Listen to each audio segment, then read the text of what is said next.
Ciao, sono Serena e queste sono le notizie della Regione Liguria.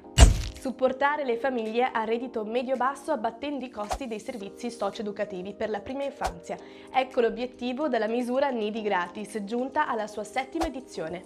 Grazie a uno stanziamento di 8 milioni, le famiglie liguri con ISEE inferiore a 40.000 euro potranno ricevere un contributo mensile compreso tra 200 e 500 euro.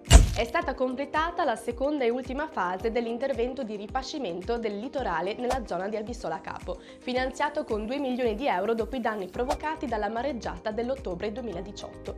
Un'opera fondamentale per la difesa del litorale oltre che per la sicurezza di cittadini e attività economiche.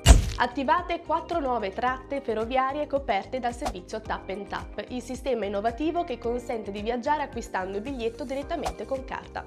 Salgono quindi a 69 le stazioni liguri abilitate al servizio Tap and Tap, grazie all'attivazione di 34 nuove stazioni e 98 nuove validatrici contactless. Inaugurato il nuovo circolo nautico ferroviario di Vesima, dopo i gravi danni subiti con mareggiata dell'ottobre 2018. Un'opera da circa 232.000 euro che si inserisce nei 2,3 milioni di fondi di protezione civile investiti a Vesima per la difesa della costa e la messa in sicurezza della viabilità. Si è svolta a Savona la festa della polizia locale, un'occasione per ringraziare gli agenti al lavoro ogni giorno al servizio dei cittadini e consegnare gli encomi alle donne e agli uomini in divisa che si sono distinti per professionalità e umanità.